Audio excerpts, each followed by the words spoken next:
नमस्कार, मैं हूं अभिषेक त्यागी। इस वक्त इंटरनेशनल राजनीति में बड़ी खलबल मच रही है।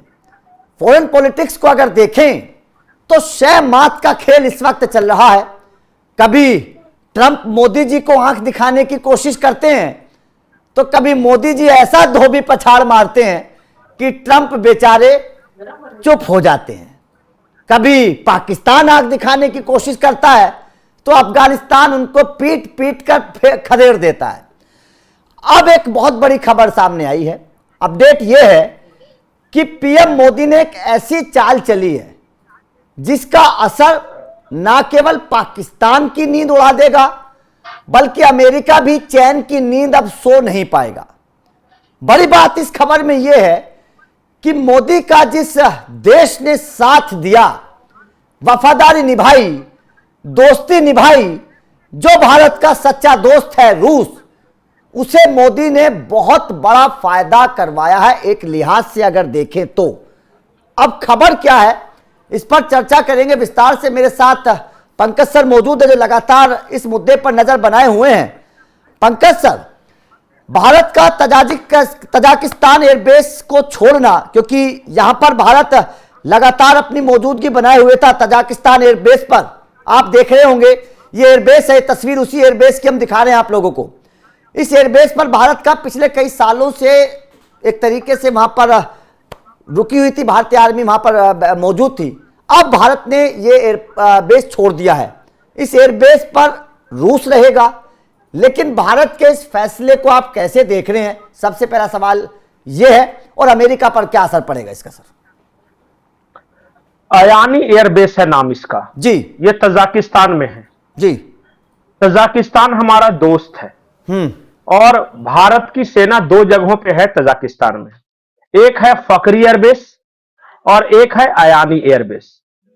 जब आप मैप देखिएगा तजाकिस्तान का तो अयानी एयरबेस है वो अफगानिस्तान के उत्तरी हिस्से में है। ठीक है। अब यहीं से कहानी शुरू होती है और 1996 में सीधे आप चले जाइए। ठीक है। उस वक्त तालिबान नया नया अफगानिस्तान में आया ही था और तालिबान जो था वो पश्तूनों की सेना थी। लेकिन अफगानिस्तान में सिर्फ पश्तून तो रहते नहीं है, वहां दूसरे ट्राइब्स भी रहते हैं। तो वहां जो ट्राइब्स रहते हैं, जो प्रोमिनेंट ट्राइब्स हैं, वो थे ताजिक और हाजिरा और उज्बेकी। तीन ट्राइब्स थे। ताजिक जिनका रूट्स तजाकिस्तान में है, उज्बेक जो ट्राइब्स है जो उसका उज्बेकिस्तान में है, और हाजरा जो रहा करते थे वो अब्दुल रशीद दोस्तम और एक और थे नेता उनके वो ये थे। अब जो कहानी आगे बढ़ती है कि जब ये सारे ट्राइब्स एक साथ मिल गए कि हमें पश्तूनों का कब्जा नहीं चाहिए, और उन्होंने बनाया एक संगठन जिसका नाम था नॉर्दर्न अलायंस। यह तालिबानों के खिलाफ बनाया था। 1996 में युद्ध से चलता रहा। अब्दुल रशीद दोस्तम भारत को अपना दोस्त मानते थे। जो नॉर्दर्न अलायंस के जितने भी लोग थे वो इंडिया, ईरान और अमेरिका उस वक्त उनका समर्थन करता था। उस वक्त ईरान और अमेरिका एक साथ थे और भारत इन दोनों के साथ था। ठीक। और ये पश्तूनों की जो सेना थी तालिबान, उसको सपोर्ट कर रहे थे सऊदी अरब और पाकिस्तान। ठीक है। अब जब ये लड़ाई चलने लगी तो तालिबान आगे बढ़ रहा था, वो जीत रहे थे, और भारत जो मदद कर रहा था इन्हीं एयरबेस में, उज्बेकिस्तान में एक और तजाकिस्तान में एक जो हमारा एयरबेस था, वो सपोर्ट मुहैया करा रहा था इंडिया नॉर्दर्न अलायंस को, अब्दुल रशीद दोस्तम और उनकी सेना को। एक तीन लोग थे, एक करीम हालिली थे, वो भी अफगानिस्तान के एक ट्राइबल लीडर थे जो कि उज्बेक नेता थे। अब्दुल रशीद दोस्तम जो थे वो हाजरा थे, और जो ताजिक थे वो तो तजाकिस्तान है ही वो। तो क्या हुआ कि उस वक्त इसका इस्तेमाल बहुत था क्योंकि नॉर्दर्न अलायंस को मदद करनी थी ना। जब 9/11 हुआ अमेरिका में, तो अमेरिका ने डिसाइड किया कि अब हमें अफगानिस्तान पे अटैक करना है। तो अमेरिका एरियल अटैक तो कर रहा था, ऊपर से बमबारी तो कर रहा था, लेकिन जमीन पे जो तालिबान के साथ थी वो लड़ाई लड़ रही थी नॉर्दर्न अलायंस। और वो एक एक शहर दर शहर तालिबानियों के कब्जे से छुड़वा रहे थे। ठीक है। उस वक्त तक इसका इंपॉर्टेंस था। इसलिए भारतीय फौज जो थी वो तजाकिस्तान और उज्बेकिस्तान में मौजूद थी। उसके बाद क्या हुआ कि 2021 में तालिबान का शासन आ गया, अमेरिका यहां से चला गया। अब भारत के लिए इंपॉर्टेंस रहा नहीं उस एयरबेस का, और जो नॉर्दर्न अलायंस के फोर्सेस थे वो या तो मारे गए या कहीं निर्वासित जीवन बिता रहे हैं, वो मतलब खत्म हो गया नॉर्दर्न अलायंस। तो इंडियन फौज ने क्या किया कि कुछ सालों तक लॉजिस्टिक्स के रूप में इस्तेमाल किया, हमारे जो हेलीकॉप्टर्स का मेंटेनेंस और रख रखाव वगैरह ये सब करके। फिर तजाकिस्तान को बोला यार कि यहां पे रहने का कोई मतलब नहीं है, बिना काम का खर्चा बढ़ रहा है, तो हम अब तो वापस जाएंगे यहां से। और वैसे भी तालिबान के साथ अब हमारे रिश्ते सुधर रहे हैं, नए तरह का रीअलाइनमेंट हो रहा है वहां पे। तो बड़ा अच्छे वातावरण में आराम से वो मतलब एक गोल्डन हैंडशेक के साथ कहा कि भारत तो चला जाएगा लेकिन हम क्या करेंगे यहां पे। तो उन्होंने कहा कि अब आपस में ही ये समझौता हुआ कि रशिया को बुला लो, अफगानिस्तान के ऊपर बैठेगा भी थोड़ा सा तजाकिस्तान के वो बॉर्डर पे आईनी एयर बेस पे। तो क्या हुआ कि रशिया जब वहां रहेगा तो अमेरिका थोड़ा आने में डरेगा भी। और हाल के दिनों में तालिबान और रशिया के बीच रिश्ते भी अच्छे हुए।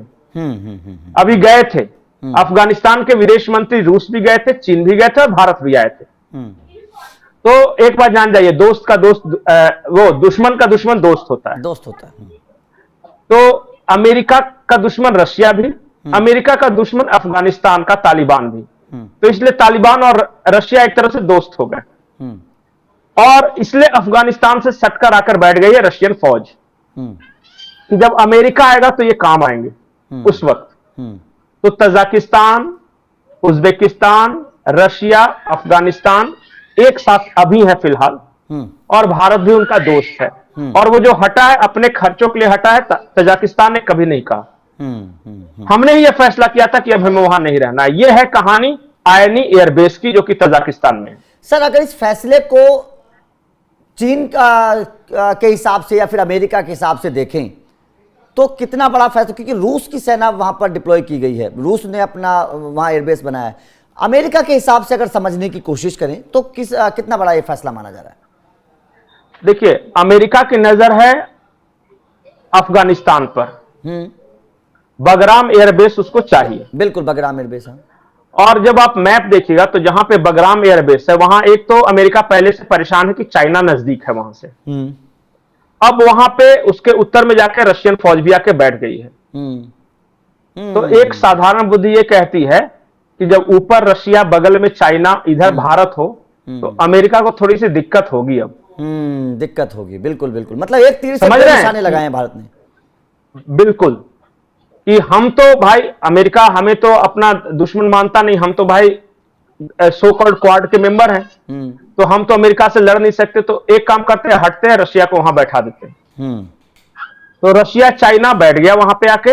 अब अमेरिका के लिए दिक्कत है या नहीं है? जिस तरह अमेरिका पीछे से लड़ रहा है ना पाकिस्तान को आगे करके, तो भारत भी पीछे से लड़ेगा रशिया, चाइना को आगे करके। हमारा क्या जाता है? बिल्कुल बिल्कुल। और जिसको बगराम एयरबेस चाहिए, ये देखिए, ये मैप है आप। जी जी जी जी जी। अगर मैप बता दूं तो मैं बताया था कि बगल में सिंजियांग प्रांत है चाइना का, जो कि मुश्किल से 49 किलोमीटर दूर है बगराम एयरबेस से। वहां पे चाइना ने अपने न्यूक्लियर हथियार रखे। और बगराम एयरबेस से उत्तर में अब रशियन फौजें हैं, एयरफोर्स। तो अब अमेरिका और अफगानिस्तान राजी नहीं है अमेरिका को देने के लिए। तो बगराम अब अमेरिका के पास आएगा या नहीं आएगा, इसका फैसला हमारे दर्शक जानते हैं, सब प्रबुद्ध हैं। नहीं, आमिर खान कह भी चुके हैं कि वो सपना छोड़ दीजिए, वो अब अफगानिस्तान नहीं है जो आप पहले वाला सोचते थे, हम बगराम एयरबेस नहीं देंगे। खैर, ये एक तीर से दो निशाने भारत ने लगाए हैं। निशाना ये कि हमारा एक तो खर्चा कम हो जाएगा, मोदी जी ने अपना खर्चा कम कर लिया, नंबर एक फायदा तो ये हो गया। उसके बाद में दूसरा फायदा ये हो गया कि रसिया को बैठा दिया। अब रसिया और अमेरिका और चीन आपस में लड़ते रहो, ना हमारा खर्चा होना है, ना हमारा कोई नुकसान होना है, ये तीनों आपस में लड़ते रहो भैया, कोई भी कुछ भी करे, ठीक है। ये एक तीर से दो निशाने लगाए, बड़ा दिमाग लगाया मोदी जी ने।